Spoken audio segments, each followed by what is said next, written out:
இலங்கையை பொறுத்தவரையில் ஹிரு தொலைக்காட்சி ஒரு பிரதான ஊடகமாக காணப்படுது. இந்த ஹிரு தொலைக்காட்சி தொடர்பான பல்வேறு சர்ச்சைகள் ஒவ்வொரு காலகட்டத்திலையும் வந்த வண்ணம் தான் இருக்குது. அதன் அடிப்படையில் தான் தற்போது இரு தொலைக்காட்சி தொடர்பான ஒரு கடிதம் சமூக வலைத்தளங்களை ஆக்கிரமிச்சிருக்குதுன்னு சொல்லலாம். குறிப்பாக இந்த கடிதம் எப்படி இருக்குன்னா, ஹிரு ஊடக நிறுவனத்திற்கு போலீஸ் பாதுகாப்பை பெற்றுக்கொள்வதற்காக என குறிப்பிட்டு இந்த கடிதம் போலீஸ் மா அதிபருக்கு ஹிரு தொலைக்காட்சியின் பிரதி செய்தி பணிப்பாளர் தரங்க ஜெயக்கொடியினால் எழுதப்பட்டிருப்பதாக தான் இந்த கடிதம் வெளியாகுது. இந்த கடிதம் சுற்றி சமூக வலைத்தளங்களில் பரவலாக பகிரப்படுது. இப்படி ஒரு கடிதம் வெளிவருதாக இருந்தால் என்னத்துக்கு இது ஹிரு தொலைக்காட்சிக்கு பாதுகாப்பு அவசியம் அப்படின்ற ஒரு கோணத்திலையும் பார்க்கப்படுது. ஆகவே இந்த ஒரு விடயம் வெளிவருதாக இருந்தால் அதுக்கு பேக் ஸ்டோரி, ஏதாவது ஒரு காரணம் ஒன்று இருக்கணும். அப்படி இந்த காரணம் நாங்கள் மேற்கொண்ட ஆய்வு, இந்த கடிதம் தொடர்பாக நாங்கள் மேற்கொண்ட ஆய்வை ஒரு பக்கத்தில் வச்சுட்டு இப்படி ஒரு கடிதம் வர்றதுக்கான காரணம் என்னன்னு சொல்லி நம்ம பார்ப்போமா?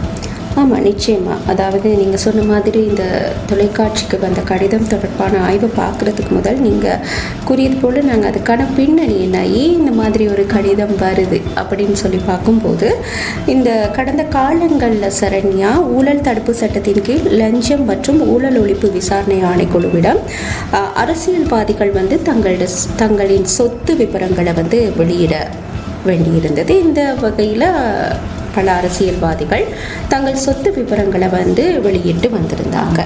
இந்த வரிசையில் தான் அமைச்சர் லால்காந்த் அவர்களும் அவருடைய சொத்து விவரங்களை வெளியிட்டு இருந்தார்.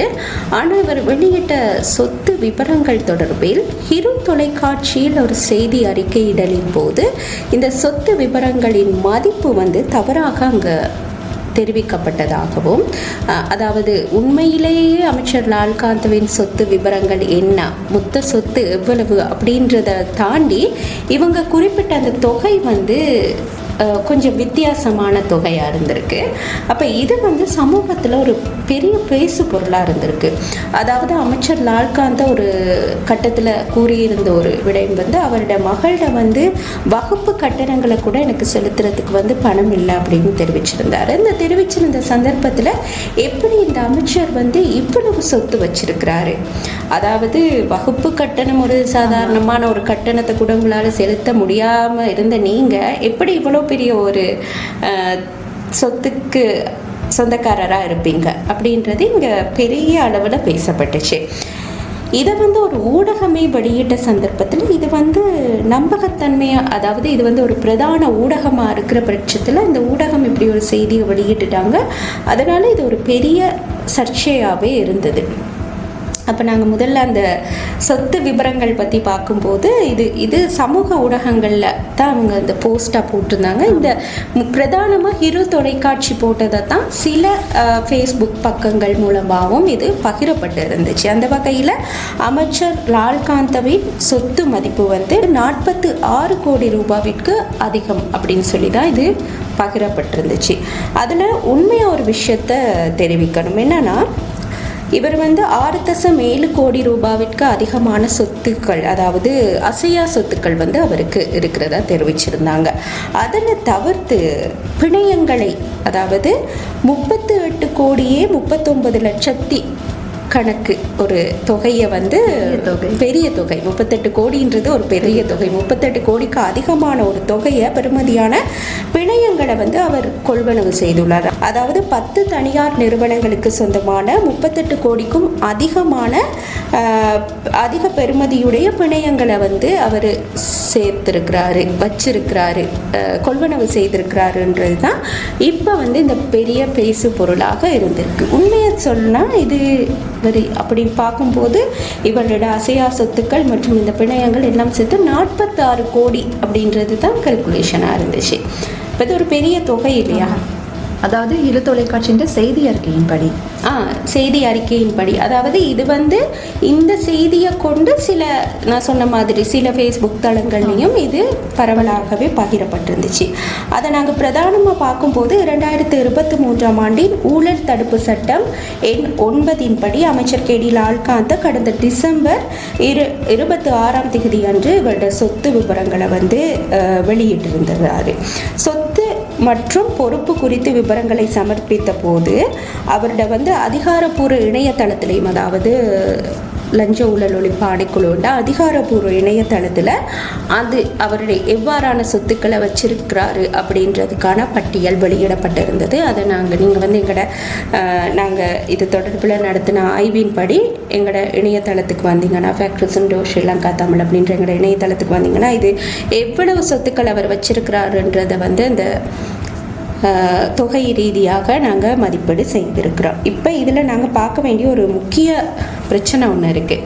இது எப்படி இந்த பிணையங்கள் வந்து இந்த 38 கோடியை தாண்டி போணுச்சு அப்படின்று சொல்லி பார்க்கக்கூடிய சந்தர்ப்பத்தில் உண்மையிலும் ஊழல் மற்றும் லஞ்ச ஒழிப்பு ஆணைக்குழுவின் இணையதளத்தை நாங்கள் இது தொடர்பில் போய் ஆராய்ந்த சந்தர்ப்பத்தில் மொத்த பிணையங்களின் பெறுமதி வந்து 1,43,476 ரூபாவாக தான் இருந்திருக்கு. இந்த சொத்து விபர அறிக்கையின் பெறுமதி நிரலில் உள்ள பெறுமதியை பிணையங்களின் எண்ணிக்கை நிரலில் உள்ள பெறுமதியுடன் பெருக்கி அதனை அந்த நிறுவனங்களில் முதலீடு செய்யப்பட்டுள்ள ஒரு அலகின் விலை என தவறாக குறிப்பிடப்பட்டிருக்காங்க.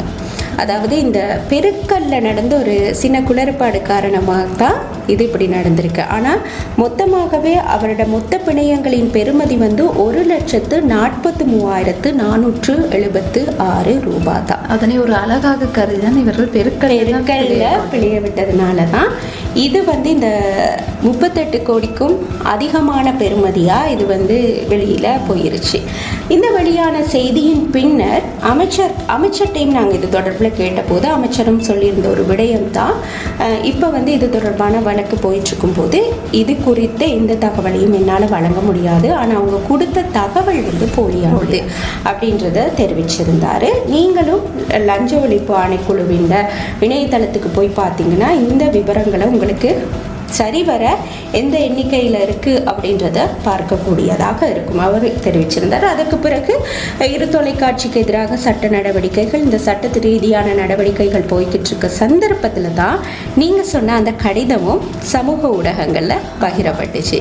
அதாவது அரசாங்க தரப்பால் தான் இந்த அச்சுறுத்தல் விடுக்கப்படுதா அல்லது இந்த அச்சுறுத்தல்னால பயந்து இரு தொலைக்காட்சி வந்து போலீஸ் பாதுகாப்பு கேட்டிருக்காங்களா, இதுதான் இப்போ அடுத்த பேசு பொருளாக இருந்துச்சு சமூக ஊடகங்களில் கடந்த நாட்களில். ஆமாம் சுஜி, குறிப்பாக சொல்லணும் இந்த கொலை மிரட்டல்ன்றது வந்து ஒரு சாதாரணமான விடயம் கிடையாது. அதுவும் ஒரு பிரதான ஊடகத்துக்கு கொலை மிரட்டல் விடுக்கப்படுவதானது இந்த மக்கள் மத்தியிலுமே வந்து பெரிதும் அதிர்ச்சியையும் ஆச்சரியத்தையும் ஏற்படுத்துகிற ஒரு விஷயம்.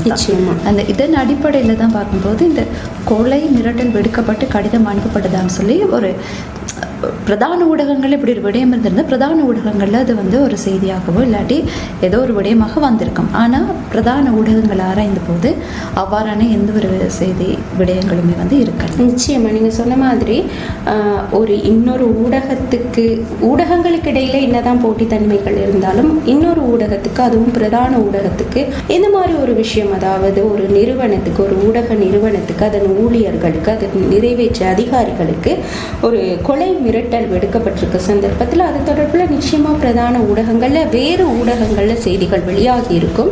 ஆனால் நாங்கள் மேற்கொண்ட அளவில் அந்த மாதிரி எந்த அறிக்கைகளும் வெளியிடப்படலை. மேலும் இரு தொலைக்காட்சியிலும் இது வந்து ஒரு போலியான கடிதம் எனவும், இந்த கடிதத்தை வந்து நம்பாதீங்க, நாங்கள் வந்து எங்களுக்கு எந்த கொலை மிரட்டல்களும் வரலை, நாங்கள் எங்களோட கடமையை, மக்களுக்கு எந்த நேரமும் சரியான தகவல்களை வழங்குகிற கடமையை நாங்கள் சரியாக செய்துட்ருக்கோம். இந்த மாதிரி போலியான எங்களோட லெட்டர் ஹெட், அதாவது கடித தலைப்பை பயன்படுத்தி போலியாக தயாரிக்கப்பட்ட ஒரு கடிதம் அப்படின்றத ஏபிசி நிறுவனமும் நாங்கள் ஆய்வு செய்து அவங்கள்ட்ட வினவிய போது ஏபிசி நிறுவனமும் அதை மறுத்து இது போலி அப்படின்னு சொல்லி தெரிவிச்சிருந்தாங்க. அதே சந்தர்ப்பத்தில் நாங்கள் போலீஸ் ஊடக பிரிவோடு தொடர்பு கொண்டு கேட்ட போதும் இவ்வாறான எந்த ஒரு கோரிக்கை கடிதங்களும், அதாவது அன்றாடம் போலீஸ் திணைக்களத்துக்கு வந்து போலீஸ் ஊடக பிரிவுக்காக இருக்கட்டும், போலீஸ்க்கு வந்து பல கடிதங்கள், பல கோரிக்கைகள் வந்த வண்ணமே இருக்குது அப்படின்றத தெரிவிச்சிருந்தாங்க.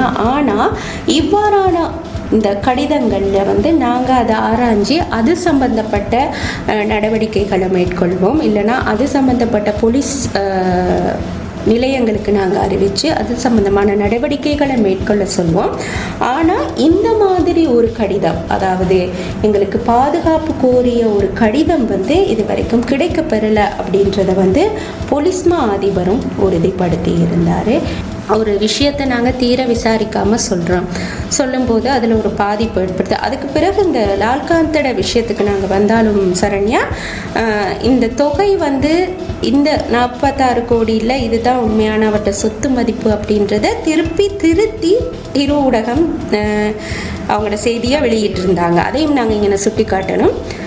அவங்க அதற்கு மன்னிப்பு கேட்டாங்களா அப்படின்னு பார்த்தா அதை பற்றி உறுதியாக கூற முடியாது. ஆனால் அவங்க இது வந்து இது இல்லை, 46 கோடி அவரோட பெருமதி இல்லை, உண்மையான பெருமதி என்னவோ அந்த பெருமதியான தொகையை வந்து அவங்க தெரிவித்து மீண்டும் அந்த செய்தியை வெளியிட்டு இருந்தாங்க. ஆனால் எது எவ்வாறாயினும் அவங்க அந்த நேரத்தில் விட்ட பிழை தான் அதுக்கப்புறம் அவங்களோட நிறுவனத்துக்கு எதிராகவே ஒரு போலியான கடிதம் வந்து உருவாக காரணமாக இருந்திருக்கு. எவ்வாறாயினும் ஒரு ஊடக நிறுவனம் அப்படின்னு வரும்போது நாங்கள் மக்களுக்கு ஒரு செய்தியை வழங்குகிறோம். அந்த செய்தின்ற துல்லிய தன்மையை நாங்கள் சரியாக பார்த்து தான் மக்களுக்கு வழங்கணும். காரணம், அரசாங்கங்களுக்குள்ளே நடக்கிற சில விஷயங்களாக இருக்கட்டும், இந்த மாதிரி சொத்து விவரங்களாக இருக்கட்டும், மக்களுக்கு வந்து தெரிவிக்கிறது வந்து ஊடகம் தான். ஏன்னா மக்கள் போயிட்டு இந்த விஷயத்தை ஊழல் விசாரணை ஆணைக்குழுன்ற இணையதளத்திற்கோ அல்லது கால் பண்ணியோ அவங்க கேட்டு இந்த அமைச்சர்கிட்ட சொத்து எவ்வளோ, அந்த அமைச்சர்கிட்ட சொத்து எவ்வளோன்னு அவங்க தெரிவிக்க போகிறது இல்லை. அது சம்பந்தமான விவரங்களை வழங்குவதற்கு தான் ஊடக நிறுவனங்கள் இருக்காங்க. அப்போ அவங்க ஊடக நிறுவனங்கள் மக்களுக்கு செய்திகளை வழங்கும் போது சரியான துல்லிய தன்மையை கடைபிடிக்க வேண்டும். அந்த மாதிரி தவறுன ஒரு விஷயம் தான் இன்றைக்கி அந்த நிறுவனத்துக்கு எதிராகவே ஒரு போலி செய்தி வர காரணமாக இருந்திருக்கு அப்படின்னு தான் சொல்லலைன்னா சரண்யா. குறிப்பாக அந்த கடிதத்தை எடுத்தால் சொல்லி இந்த கடிதத்தில் காணப்பட லெட்டர் ஹெட்டாக இருக்கலாம், அதே போன்று அந்த காணப்படுற சைன் இதெல்லாம் பார்த்தா உண்மை மாதிரி இருக்குது. இதனால தான் மக்களும் நம்புறது, அதை ஷேர் பண்ணுறதுமே வந்து இதனால தான். அப்போ அவ்வளவு துல்லியமாக அந்த ஒரு செய்தி எவ்வளவு துல்லியமாக வழங்குறோமோ அதே போன்று போலி செய்திகளையுமே வந்து அவ்வளவு துல்லியமாக வழங்கக்கூடிய ஒரு காலத்தில் தான் நம்ம இருக்கிறோம். ஆகவே இந்த இரு தொலைக்காட்சி தொடர்பாக வந்த வெளியான கடிதம் வந்து போலியானது அப்படின்னு சொல்லி நாங்கள் மேற்கொண்ட ஆய்விலிருந்து உறுதியானது. ஆமாம், நீங்கள் இது தொடர்பான முழுமையான ஆய்வறிக்கைகளை பார்க்குறதுக்கு ஃபேக்ட் கிரசெண்டோ ஸ்ரீலங்கா தமிழ் அப்படின்ற எங்களோட இணையதளத்துக்கு போனீங்கன்னா இந்த ஆய்வறிக்கைகளை நாங்கள் இது தொடர்பாக விரிவாக நடத்திய ஆய்வறிக்கைகளை உங்களுக்கு பார்க்கக்கூடியதாக இருக்கும். அது மாத்திரமன்றி இவ்வாறான ஒரு விஷயங்களை பார்த்தோன்னு இது உண்மையா அல்லது பொய்யா அப்படின்ற உங்களுக்கு ஏதாவது சந்தேகங்கள் ஏற்படும் இடத்து நீங்கள் அந்த தகவல்களை எங்களுக்கு அனுப்பி வைக்கலாம், அந்த கிளைம்ஸ் எங்களுக்கு அனுப்பி வைக்கலாம். நாங்கள் அது தொடர்பான ஆய்வுகளை மேற்கொண்டு உங்களுக்கு அதுக்கான அறிக்கைகளை வெளியிடுறதுக்கு காத்திருக்கோம். நீங்கள் அப்படி அனுப்பி வைக்க வேண்டிய தொலைபேசி இலக்கம் 07715146996 அப்படின்ற எங்களோட தொலைபேசி இலக்கத்துக்கு நீங்கள் வாட்ஸ்அப் மூலமாக இவைகளை அனுப்பி வைக்கக்கூடியதாக இருக்கும். அதே போன்று எங்களோட சமூக வலைத்தள பக்கங்களூடாகவும் இணைஞ்சு கொள்ளலாம். என்ன சரண்யா? ஆமாம் சார், எங்களுடைய சமூக வலைத்தள பக்கங்களான ஃபேஸ்புக், இன்ஸ்டாகிராம், டிக்டாக், அதே போன்று யூடியூப் போன்ற அனைத்திலும் இது தொடர்பான காணொலிகள் காணப்படுது. இதை வந்து நீங்கள் வாசிக்கிறதுக்கு கஷ்டப்படுறவங்க போயிட்டு இது தொடர்பான காணொலிகளை பார்த்து கொள்ளலாம். அதே போன்ற எமது வாட்ஸ்அப் சேனல் காணப்படுது. இந்த வாட்ஸ்அப் சேனலில் மும்மொழிகளிலேயும் இது தொடர்பான கட்டுரைகள் காணப்படுது. அதையும் நீங்கள் ஃபாலோ செஞ்சு வச்சுட்டிங்களா இருந்து இது தொடர்பான விடயங்களை மும்மொழிகளிலும் உடனுக்குடன் பெற்றுக்கொள்ளக்கூடியதாக இருக்கும். எனவே மற்றொரு நிகழ்ச்சியில் மீண்டும் சந்திப்போம். வணக்கம்.